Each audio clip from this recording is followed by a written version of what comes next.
Hello everyone. Welcome to movies classes.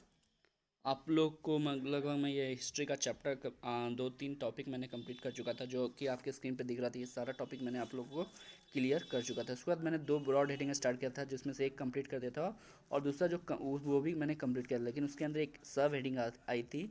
उसी के बारे में आज हम लोग पढ़ने वाले हैं। ठीक है, ये हमारा सब हेडिंग है। What did liberal nationalism stand for. इस वीडियो में हम लोग पढ़ने वाले हैं व्हाट लिबरलिज्म स्टैंड फॉर। इस वीडियो में हम लोग देखने के बाद आपको समझ में आएगा कि लिबरल नेशनलिज्म का मीनिंग क्या होता है। हम इस लिबरल नेशनलिज्म को दोनों दो स्पेयर में देखने वाले हैं, एक पॉलिटिकल स्पेयर में देखने वाले हैं। हम लिबरल नेशनलिज्म को दो स्फीयर में देखने वाले, एक पॉलिटिकल स्फीयर में, एक दूसरा इकोनॉमिक स्फीयर में देखने वाले हैं। ठीक है, दोनों स्फीयर में समझेंगे। इससे पहले वाले वीडियो में हमने ब्रॉड हेडिंग स्टार्ट किया था, making of nationalism in Europe, जिसमें हमने वन बाय वन उस फैक्टर को डिस्कस किया जिसमें पूरे यूरोप नेशनलिज्म की फीलिंग को जगाया था। ठीक है, तो हमने पिछले वीडियो में एरिस्टोक्रेट क्लास को देखा, साथ साथ मिडिल क्लास को देखा था, कि देखा कि कैसे मिडिल क्लास इमर्ज के बाद वो अपोज करने लगी थी, चैलेंज करने लगी थी किसको, एरिस्टो क्लास को। ये सारा सब कुछ हमने पिछले वीडियो में डिस्कस कर चुके थे। अब हमने ये भी देखा था कि जो मिडिल क्लास थे वो लिबरल आइडियोलॉजी पे बिलीव करते थे। हम हाँ सही, हमने देखा था कि जो मिडिल क्लास थे वो लिबरल आइडियोलॉजी पे बिलीव करते थे। तो हम उसी आइडियोलॉजी को इस वीडियो में समझने वाले हैं। तो हम लोग जो स्टार्ट करने वाले हैं उसी आइडियोलॉजी को, जो लिबरल आइडियोलॉजी पर जो बिलीव करते थे मिडिल क्लास, उसी को हम लोग डिस्कस करने वाले हैं। Liberalism derives from Latin word meaning free. अब यहाँ पे अब हम फ्री की बात करते हैं, तो फ्री बहुत कुछ होता है। फ्री का मीनिंग कितने सारे होते हैं। ठीक है, फ्री का मीनिंग कुछ बहुत सारे, कुछ प्रोडक्ट लेने जाते हैं तो मार्केट में हम लोग कुछ प्रोडक्ट लेने जाते हैं, उसमें भी कुछ प्रोडक्ट फ्री मिल जाता है। कोई फ्री का एडवाइस दे देता है, तो आपको यहाँ पे फ्री का बहुत सारा मीनिंग होता है। तो लिबरल नेशनलिज्म में ये जो फ्री वाली बात हो रही है, ये क्या होता है, तो देखते हैं कि समझते हैं कि लिबरल नेशनलिज्म की आइडियोलॉजी को बेसिकली लिबरलिज्म को समझते हैं। लिबरलिज्म क्या है, ठीक है। तो नेशनलिज्म कैसे हो जाएगा, जब कोई लिबरलिज्म को नेशनलिज्म में कैसे बदलते हैं, तो वो नेशनलिज्म कैसे हो जाएगा। ठीक है, तो वो जानते हैं। जब जब एक जैसी सोच बन जाएगी तो क्या करेंगे, लिबरल नेशनलिस्ट को फोर्स को स्ट्रांग करेंगे। जब लोग एक जैसा सोच रखेंगे, लोग एक जैसे सोच बन जाएगी, लोग एक जैसा काम करेंगे, तो क्या करेगा, लिबरल नेशनलिज्म को फोर्स को और स्ट्रांग करेगा। जब एक जैसी सोच होगी तो लोग एक जैसा काम करेंगे। अब देखिए क्या लिबरलिज्म में पहला बेसिक प्रिंसिपल, बेसिक आइडियोलॉजी क्या है। ठीक है, लिबरलिज्म में basic principle of liberal ideology का पहला पॉइंट क्या है, तो पहला पॉइंट क्या है, freedom of individual and equality of all before law.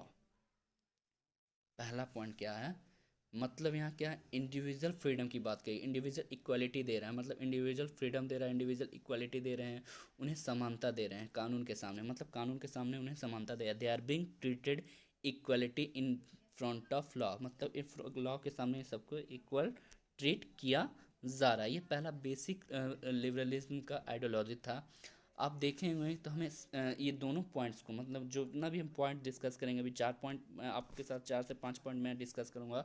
तो ये चारों पॉइंट आपको, मतलब आपको ध्यान देना है कि जो लिखा उस चीज़ को हमें बैक ऑफ द माइंड लेके चलना है। ये पॉइंट्स को जो हम नंबर दिए हुए हैं उस हिसाब से हम उसे पॉलिटिकल और इकोनॉमिक स्पेयर में डिवाइड कर देंगे। ठीक है, जो भी पॉइंट हम पढ़ेंगे अभी, उसे बैक ऑफ द माइंड आपको रख के हम वो पॉइंट्स को क्या करेंगे, पॉलिटिकल और इकोनॉमिक स्पेयर में उसे हम डिवाइड करेंगे। ठीक है, डिवाइड कर देंगे। ठीक, तो अब पहला पॉइंट आपको समझिएगा, freedom of individual and equality before law, मतलब इंडिविजुअल फ्रीडम की बात कही गई है, सबको इक्वल ट्रीट किया गया, they are being treated equality in front of law, कानून के सामने सबको इक्वल ट्रीट करने की बात कही गई है। दूसरा पॉइंट बोल रहा है गवर्नमेंट बाय कंसेंट। ठीक है, गवर्नमेंट बाय कंसेंट, कंसेंट मतलब क्या होता है, कंसेंट मतलब इच्छा से। ठीक है, कंसेंट मतलब इच्छा से। ठीक है, इच्छा से बात की है। तो यहाँ पर कंसेंट मतलब क्या होता है, इच्छा से। जो गवर्नमेंट बन रही है इच्छा से, इच्छा यहाँ इच्छा से बने, मतलब इच्छा किसकी है, यहाँ इच्छा किसकी होनी चाहिए, राजा या महाराजा की नहीं, इच्छा होनी चाहिए किसकी, पीपुल की। ठीक है, तो यहाँ पे लोगों की इच्छा होनी चाहिए, तो government should be concern by the people. तो यहाँ पर क्या होगा, तब जाकर government should be concern by the people. ठीक है, तब जाके government should be concern by the people होगा। यहाँ पे जो भी इच्छा होगी वो पीपुल के द्वारा होगी, जो भी गवर्नमेंट बने वो पीपुल के इच्छा से बने, मतलब government should be concern by the people. ठीक है, अब पॉइंट नंबर थर्ड, ठीक है, पॉइंट नंबर थर्ड क्या बोल रहा है, constitution and representative government through parliament.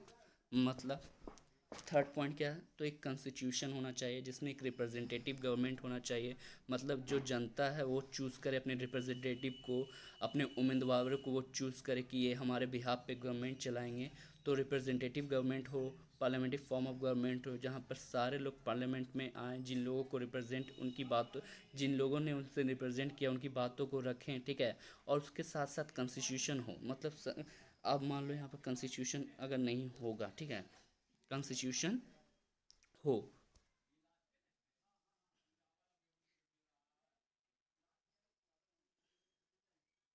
देखिए वहाँ पे सिर्फ अगर गवर्नमेंट हो लेकिन उनको ये नहीं बताया गया कि काम कैसे करना है, गवर्नमेंट कैसे काम करना करता है, वो उस सब बातों को उनको नहीं बताया जाए, तो देखिए गवर्नमेंट क्या होगी, गवर्नमेंट बिना कॉन्स्टिट्यूशन को होगी तो गवर्नमेंट अपनी इच्छा से लॉ बनाएगी। गवर्नमेंट जब बदलेगी तो उस काम को करने का उसका काम करने का तरीका बदल जाएगा, उसका लॉ बदल देगी। तो यहाँ पे कॉन्स्टिट्यूशन क्या करता है, एक बेसिक फ्रेमवर्क तय कर देता है। इसी फ्रेमवर्क के अंदर, कॉन्स्टिट्यूशन के गाइडलाइन के अंदर गवर्नमेंट को काम करना पड़ता है, तो कॉन्स्टिट्यूशन ज़रूरी है, ठीक है।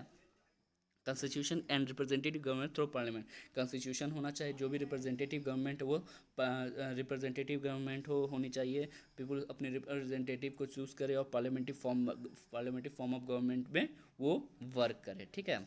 चौथा पॉइंट क्या बोल रहा है, and of autocracy and clerical privilege, ठीक है।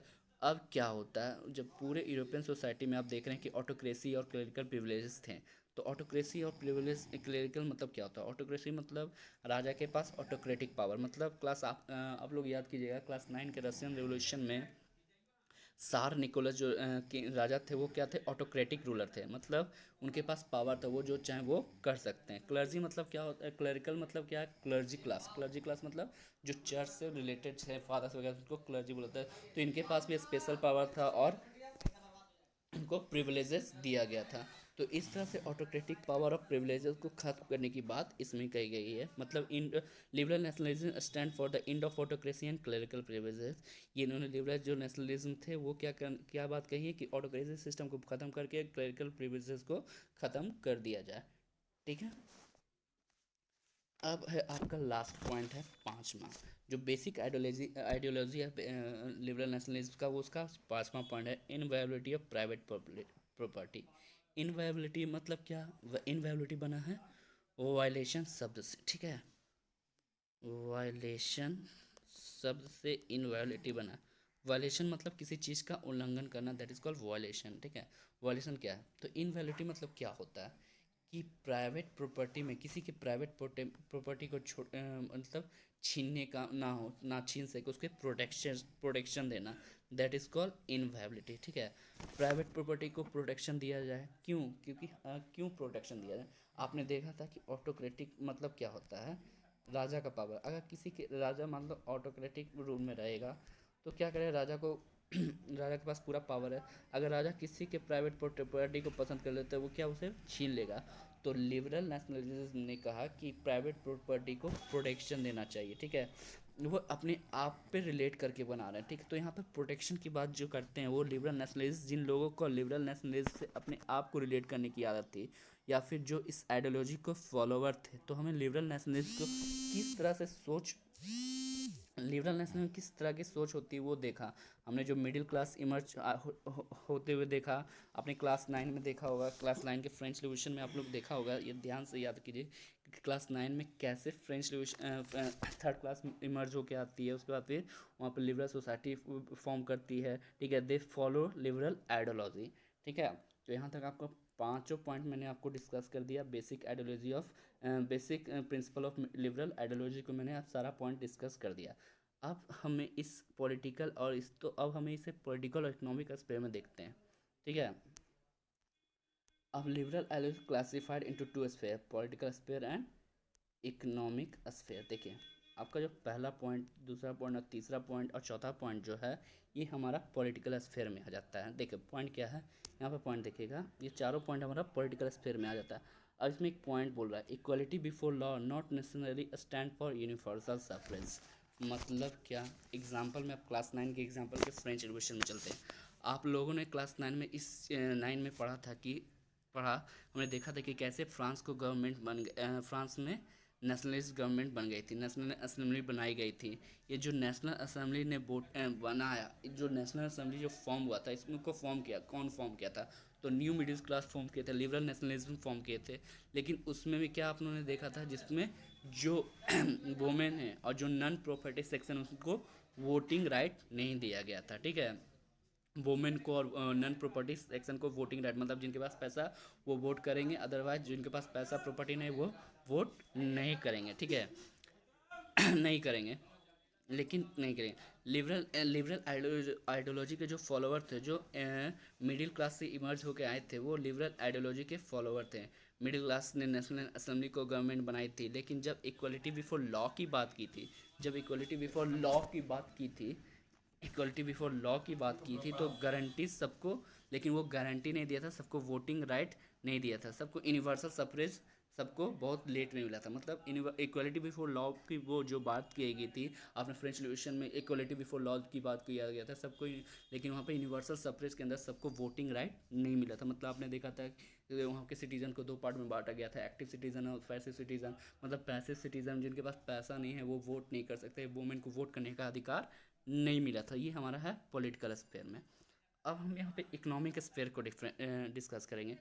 इकोनॉमिक स्फेयर में मतलब freedom of markets and evolution of state impose restriction on the movement of goods and services. मतलब ये मिडिल क्लास के लोग हैं, ये मिडिल क्लास बने कैसे? तो ट्रेड से बने, ट्रेड करके इन लोग न्यू मिडिल क्लास में इमर्ज होके आए, ठीक है। न्यू मिडिल क्लास में तो वो क्या चाहते थे, न्यू मिडिल क्लास क्या चाहते थे? फ्रीडम ऑफ मार्केट, मार्केट में पूरा फ्रीडम मिले, ठीक है। जो evolution of state impose restriction, जो गवर्नमेंट रेस्ट्रिक्शन लगाती थी वो सिस्टम को ख़त्म कर दिया। वो जो अपना गुड्स को है, जो उनका गुड्स का मूवमेंट और सर्विसेज जो टैक्स वगैरह देना था, वो सब सारे सिस्टम को ख़त्म करने में चाहते थे ये new middle class trade economic sphere में। मेरे ख्याल से आप लोग को ये पूरा टॉपिक क्लियरली समझ में आ गया होगा, what did liberal nationalist stand for, ठीक है। यहाँ तक क्लियर खत्म हो गया। यहाँ पे एक और पॉइंट अगर हम डिस्कस कर दें तो इकोनॉमिक स्फीयर में जैसे ही फ्रीडम ऑफ मार्केट, जैसे ही वो लिबरल नेशनलिस्ट चाहते थे कि फ्रीडम ऑफ मार्केट्स मिले, जो भी गवर्नमेंट का स्टेट इम्पोज में रेस्ट्रिक्शन लगाती थी वो सिस्टम को ख़त्म करे, जो movement of goods and services था वो सब सिस्टम को ख़त्म कर दे। मतलब जो मूवमेंट, जो गुड्स के सर्विसेज पे मूवमेंट पे टैक्स वगैरह लगाती थी वो सब सारे सिस्टम को ख़त्म कर दे। और यहाँ पे क्या स्टार्ट कर दे, और लिबरल नेशनलिस्ट क्या डिमांड करने लगे थे, यहीं पर डिमांड किए थे economic territory, unified economic territory, जिसके बाद जोलबरीन एक कस्टम यूनियन को फॉर्म किया गया था, ठीक है। इसी के बाद जोलबरीन का फॉर्म किया गया था, कस्टम यूनियन था, जिसके कारण से यहाँ पर जो ट्रेड वगैरह वगैरह जो लगता था ये सारे सिस्टम को ख़त्म कर दिया गया था, ठीक है। मेरे ख्याल से ये सारा टॉपिक आपको क्लियरली समझ में आ गया होगा, what did liberal nationalism stand for, ये पूरा का पूरा आप लोग को क्लियर समझ में आ गया होगा। Thank you.